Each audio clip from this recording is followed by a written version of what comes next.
Ladies and gentlemen, distinguished guests, panelists, and colleagues, today we stand at a historic intersection where education meets intelligence and where learning becomes predictive, adaptive, and deeply human-centered. Artificial intelligence is no longer a distant future. It's the engine accelerating education 4.0, reshaping how we teach, learn, assess, and imagine the future of human capability. Education 4.0 demands new models based on personalization instead of standardization, skills instead of memorization, and innovation instead of repetition. AI is enabling all of this. It is giving every learner a private tutor, every teacher a digital assistant, and every institution a data-driven campus. The world is shifting, jobs are evolving, and our role as educators and leaders is not only to keep pace, but to shape direction. In Saudi Arabia, this transition is deeply aligned with Vision 2030 and Human Capability Development Program. We are witnessing AI-powered classrooms, immersive simulations, intelligent tutoring systems, and innovative Saudi EdTech pioneers leading regional transformation. But with this opportunity comes responsibility. We must ask the right questions. How do we ensure fairness, ethics, and cultural relevance? How do we prepare teachers for this new landscape? How do we democratize access to AI, not deepen divides? These are the questions our esteemed panelists will help us unpack today. Together, we will explore not just technology, but the human future it serves. Welcome to our conversation on how AI is changing the game for education 4.0. And we are happy to be here with you all. I will join my panelists there. Thank you.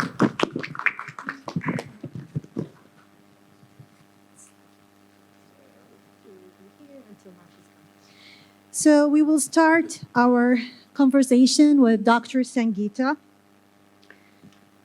Dr. Sangeeta here is professor in information management area in MDI, Gurgen. She's a former first female acting director in 52. Hi, Marcus. So late. No, it's okay. Okay. So she's the first female acting director in 52 years history. And she has more than 3 decades of experience in teaching, research, and administration. She has done a lot of research, more than 50 publications, and she has this research entitled, Can Work from Home Policy Hurt Employee Morale? And in the light of this research, I'm going to ask her this question.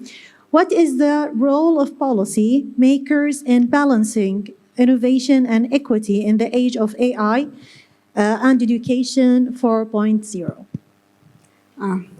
Thank you, Seha. I think we all understand that technology brings in disruptions. Internet was the age when it brought in disruption, and now is the age of AI. Policy makers have a very important role to play, and we all know that there has already been a digital divide in countries and nations. Everyone does not have equal access to technology. Over and above, if you add AI technologies, of course, there are some open source technologies, but then you are adding complexities to those. And it is further, as mentioned by her, it is further increasing this divide. So what do policy? See, it is not only the digital divide, but are our teachers, are our professors ready to, are they ready with the curriculum with the new age technologies? Are they able to teach their students? This is also very important that we have to understand. Have the countries and policymakers designed and developed programs for capability building? That is important. The third point is ever-changing technology and adapting the curriculum to that ever-changing technology.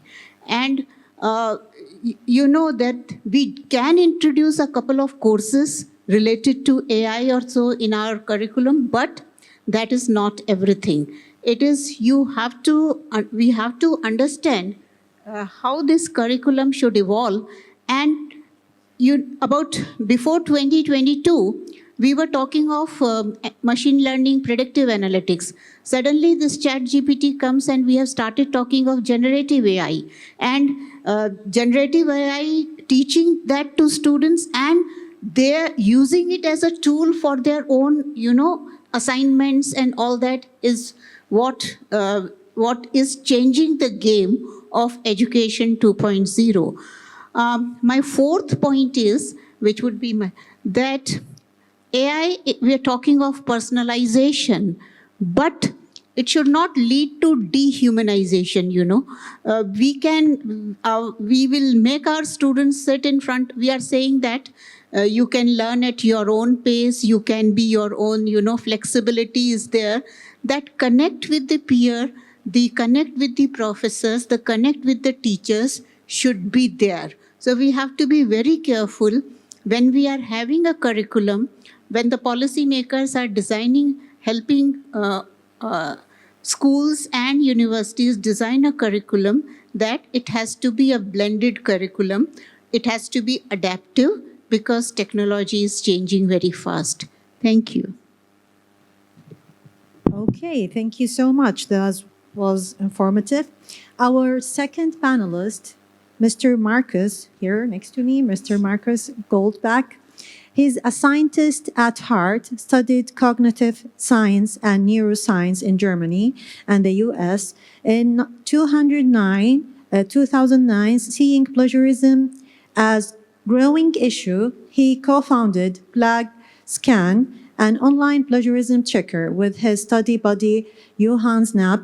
After a decade defending academic integrity and successful exit, Marcus turned to business angel investing, focusing on young, innovative companies that advance education and sustainability. My question for you, Mr. Marcus, is how can academia and industry co-design AI-driven programs in general? And if we focus on graduates, which specific skills are becoming non-negotiable for graduates? Hello, everyone. Great conference. That's why I got so excited and caught up. And now I'm here. And I'm very glad to speak to you.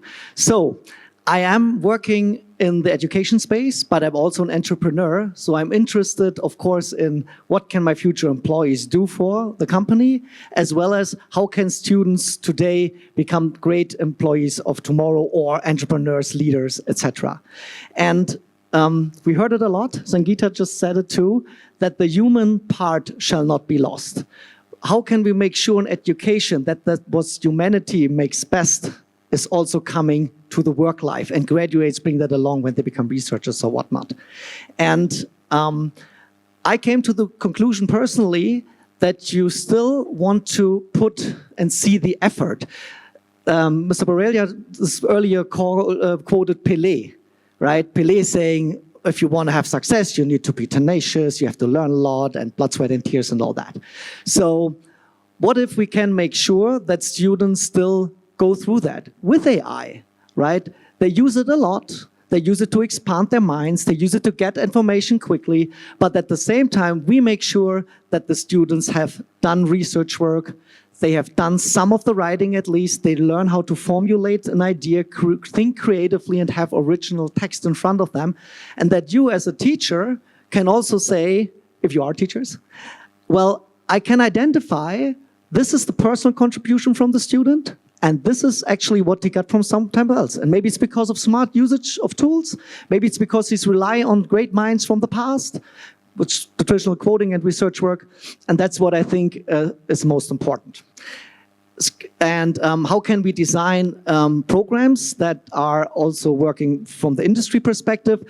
That's not necessarily so much a new question. I mean, these programs have been around. It's generally a good idea, and AI is just a new version of it to ask what exactly do you need from a worker today, and how can we test this?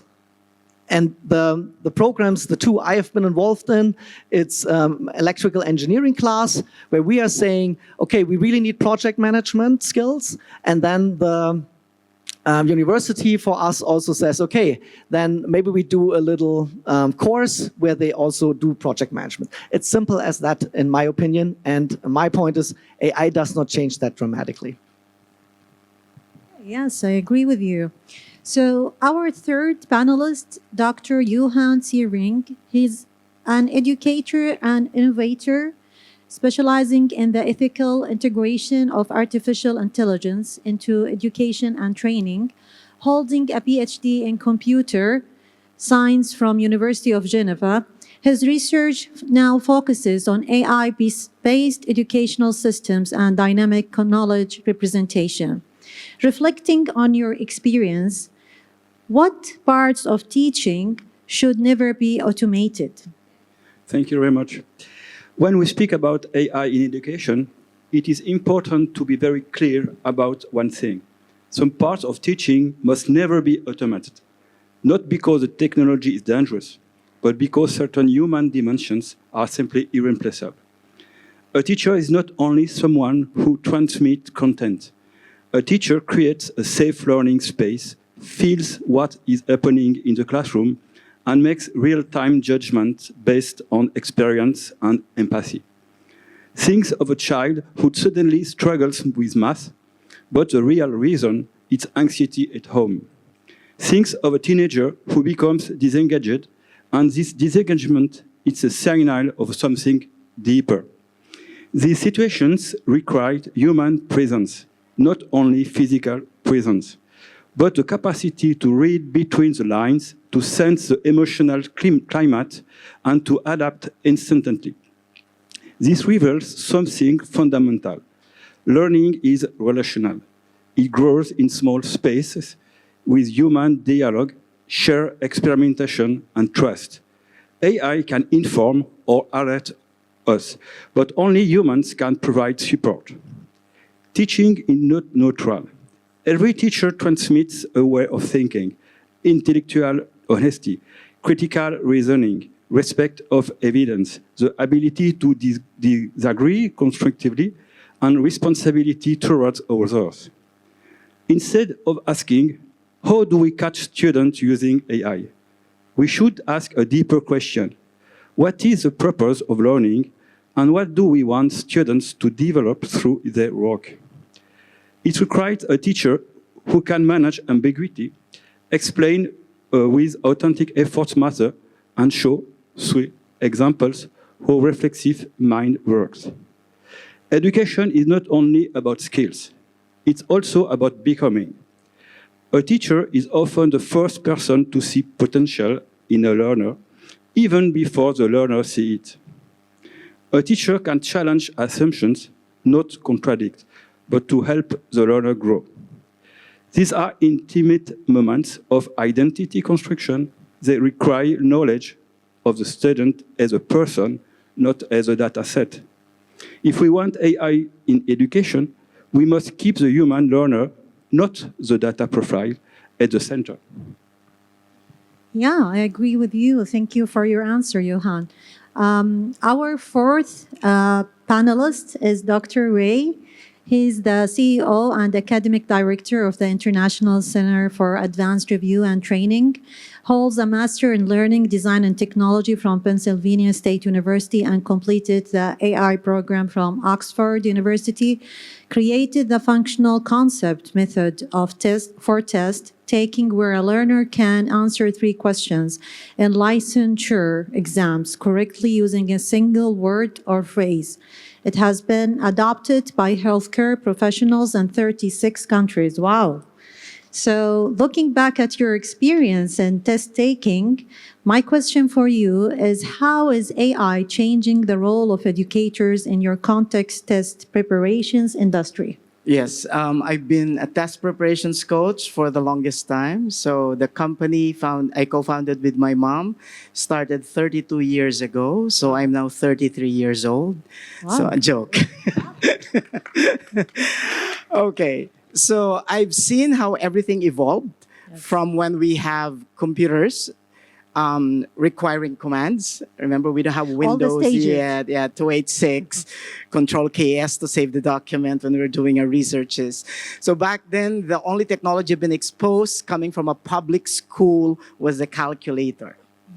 And the introduction of the internet and, of course, AI has transformed the role of the test preparations coach. Because during my time, if you want to pass your licensure exam, you have to go to a center, get the services of a test preparations coach, but now you have ChatGPT. Yes. So definitely the role of the test preparation coach has changed from the giver of an answer to a sense maker. So we now work with our learners as a guide on the side, making them realize how to prioritize. So we work more as a learning architect than a teacher. We just don't focus on the facts, but we assist our learners how to make sense of the facts, because those are now the new trends in terms of international testing. So in essence, we become their coach for thinking how to ace their test. And one thing that I know we have to look for in the learner before we engage them is they have to have the ability to identify which sources available on the internet and on AI are relevant to their context and are reliable. So the primary skill of the test taker now, as well as the coach, should be critical media literacy. So we have to teach our learners how to differentiate reliable information sources from those that aren't, because there have been a lot of fake And news. AI brings unreal. Yes, because it sources. hallucinates. Yes. Remember, there's an example. For example, if you ask AI, what is the difference between a dressing and a sauce?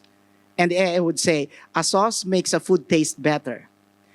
And the dressing is the one that you apply to the wound. Okay, so it doesn't understand context. So not until the learner realizes that the use of AI requires a lot of other skills other than reading and writing, then we can't say that we can introduce AI in a safe learning environment. So it's best that they first learn how to critically differentiate between a good source and a non-reliable source. Thank you. I totally agree with you. That's the most important thing, to teach the learners the critical skills so they can differentiate what is reliable and not. Yeah, and our 5th panelist is Mr. Milad Muhammad Husseini, a neurocognitive researcher, cultural storyteller, and co-founder and CEO of Bayan Parter Language School. Milad has dedicated his career to reshaping how humans learn and connect by merging psychology, anthropology, and neuroeducation. He, alongside his brother, Dr. Hamid Muhammad Hosseini, he's here too, has built one of Iran's most forward-thinking educational ecosystem. Actually, they got their recognition for their organization, the school, just yesterday. So congratulations on that. Thank you. Thank you. And my question for you, can you talk about the acronym, the DEIP, and I will leave it for you to unpack that for us, and post-method approach, and how can education benefit of it? Thank you, Dr. Siha. Good afternoon, everyone. Okay, so I'm Mila, and more than 16 years, me and my brother have had a privilege of leading a language school in my country, Iran, which welcomes more than 12,000 active students. We have always had a vision and a spectacular view of doing something to empower and to enhance the motivation for learners. And the one thing that we have always found somehow powerful was, people, learning a language is not just based on just learning. Learning a language is not just the language. It is the philosophy of life. This is a growth. This is transformation. And this transformation doesn't really happen alone in classroom. It happens when people feel that they do belong and they are included. Learners should be seen, learners should be valued, learners should be, they have to say to themselves that I matter here. So DAPE comes first. Diversity, equity, inclusion, and belonging. So they have to feel the sense of belonging. And welcome to the world of Education 4.0 and the arrival of AI. Please do not inflate AI as the only tool in the world, but it is a kind of tool, I think. But yeah, exactly. But when AI steps in, and it would be a great way to recognize learners' demands and their needs, to find and to design a tailor-made journey for them.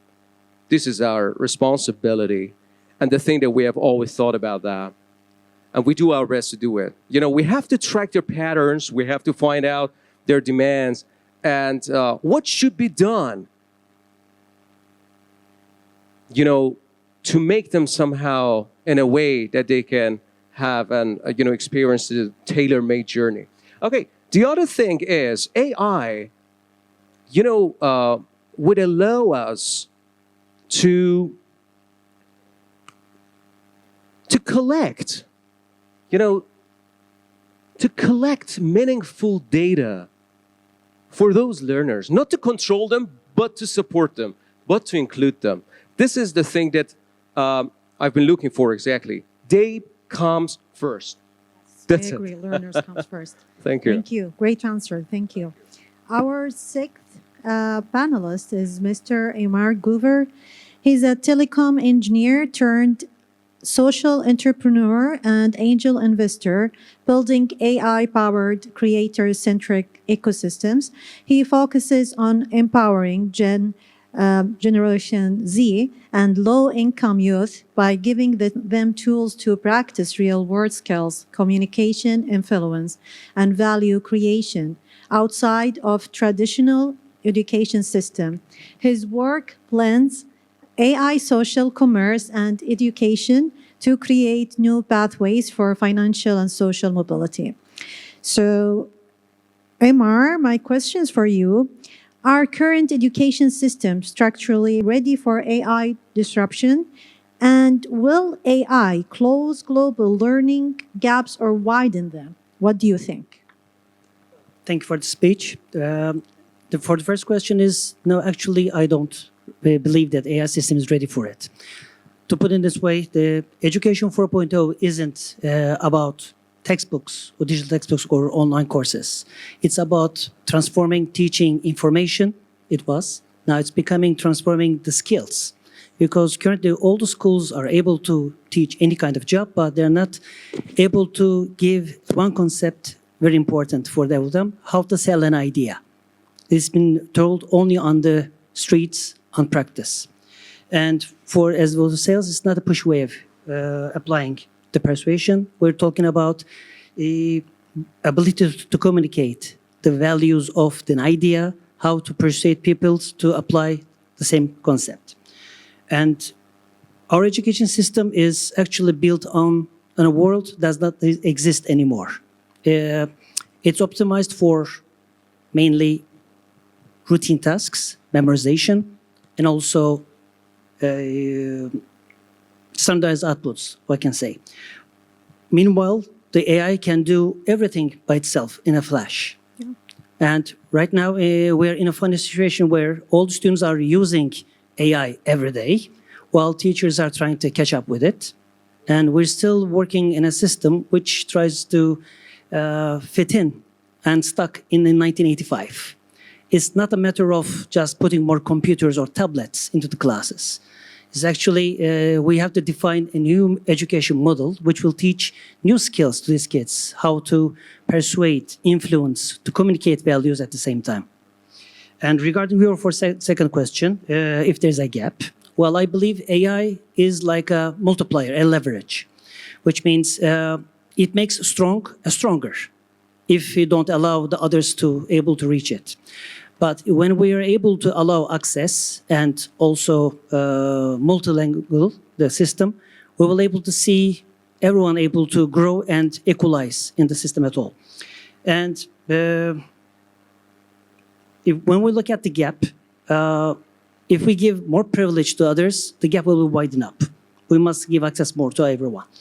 And having a tutor, let's say 24/7, a coach, or an AI too, but with the assistance next to a real mentor, human being, it will evaluate, leverage all the skills we can ever have. This must be the real purpose of why AI should be used. That's what I believe. Leveraging human beings' skills. Yes, I agree with you. So anything we put in there, it's gonna get back to us amplified. Yeah, so it is whatever we put, we will get. Thank you for your answer. So we're gonna go back again to the ethics because it's very important, I think, to have ethics and to know them. What is the good, practice? What is the unethical practice of the AI? And that's will get me back to Sangeeta. So briefly, because of the time, how to ensure ethics, safety, and data protection in the area of AI and education? Thank you. So I think we have to understand one thing that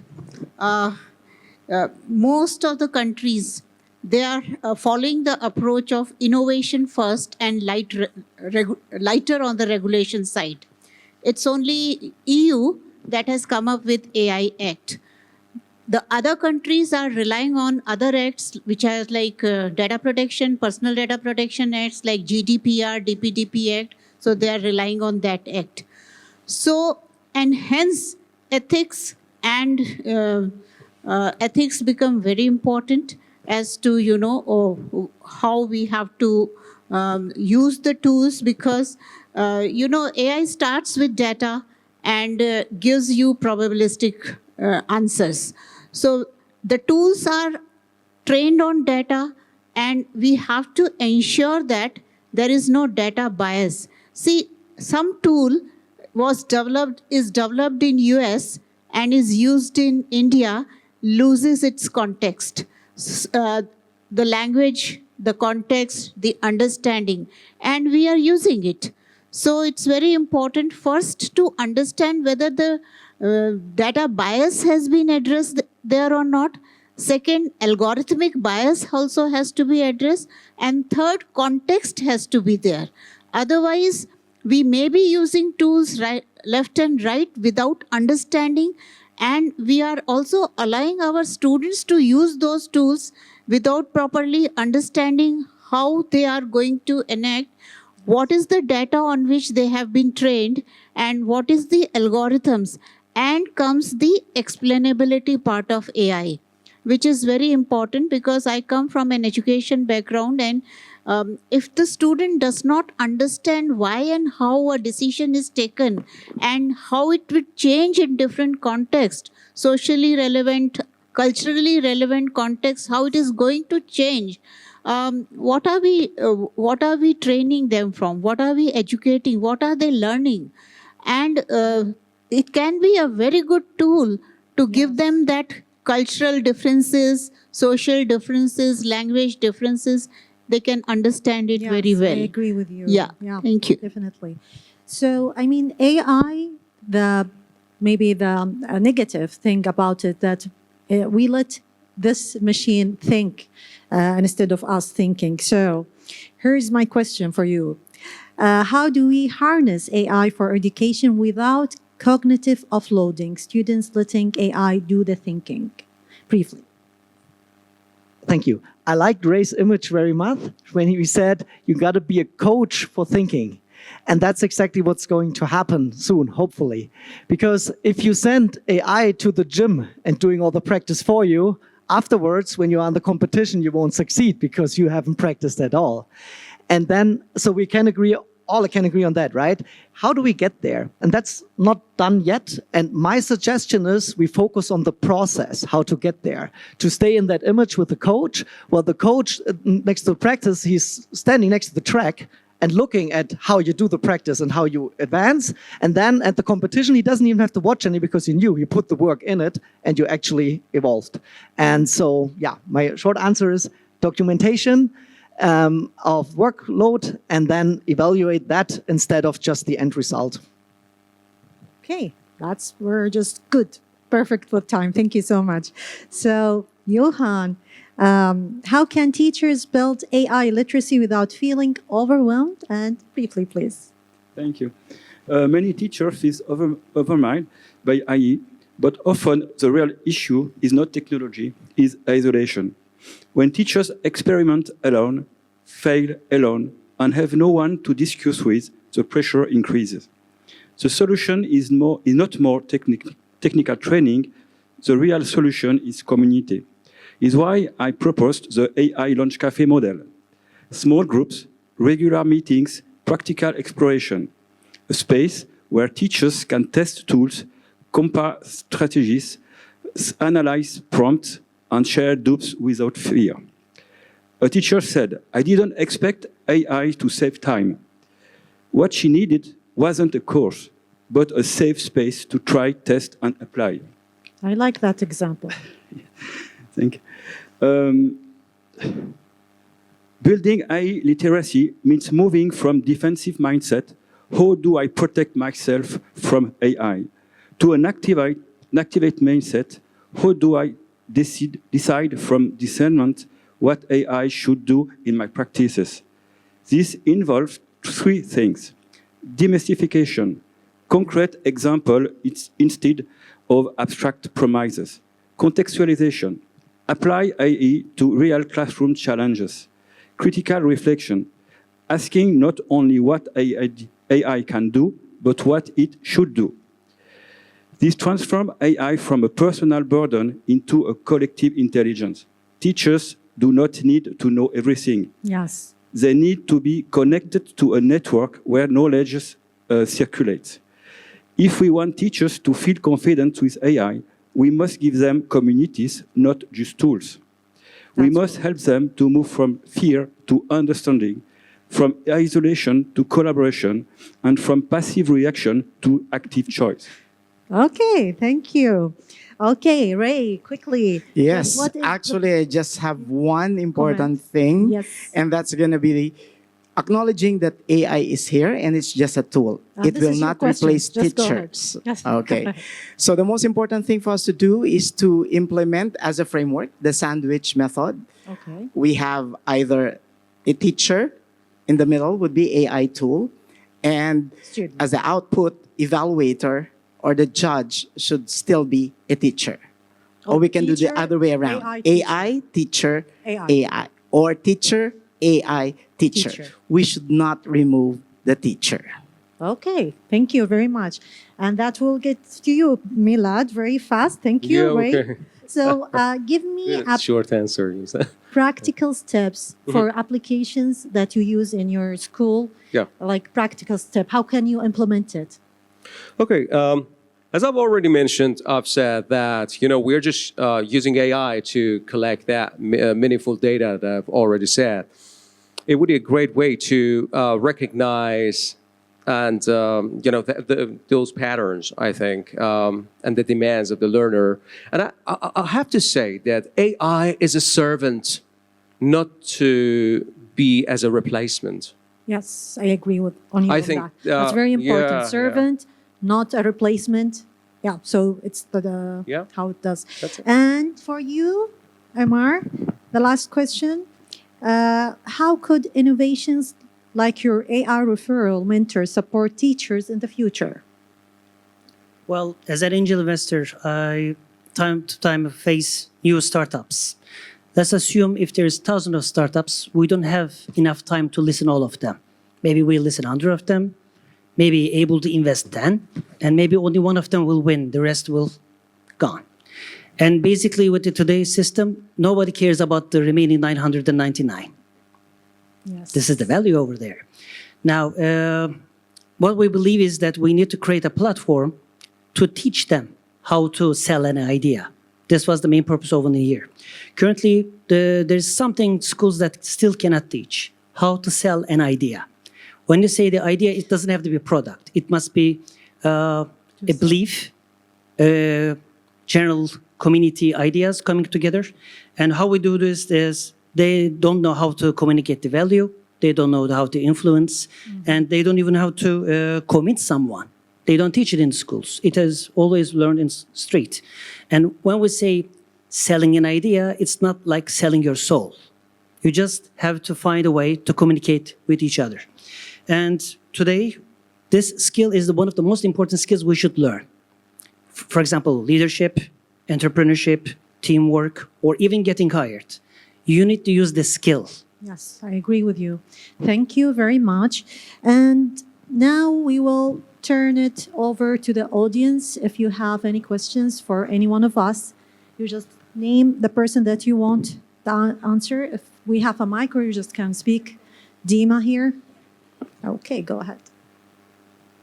Oh, there's a mic there.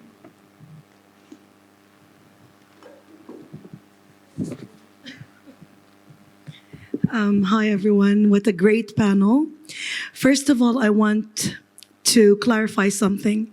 We need to identify the difference between data, information, and knowledge, as AI is a great tool, a great helper to us, but it doesn't hold knowledge. It gives us data, processes it, and gives us information. Yes. But it doesn't have the awareness. That's and correct. it will never, ever take the place of a teacher. Never. Yeah, there's no Now, what I recommend is that teachers and educators and leaders need to teach these people the limitations of AI, because each one of us is seeing that glamorous help that is getting for us without any effort. And we're taking it as it is without looking at the content. And this happened with me. At the beginning, when you're using AI, you're just taking what this tool is giving you, and it's giving you a lot. Okay, so what is needed to do right now is to highlight the limitations of this tool. By the way, AI is biased. It doesn't, again, it doesn't have the awareness. So we need to know the limitations in order to use it effectively. And thank you. Thank you very much. Any other questions or no questions? The time is up. Okay, I have enjoyed my conversation with my great panelists here. Thank you very much, everyone, and thank you, the audience. Thank you. Fantastic. Let's give them a round of applause.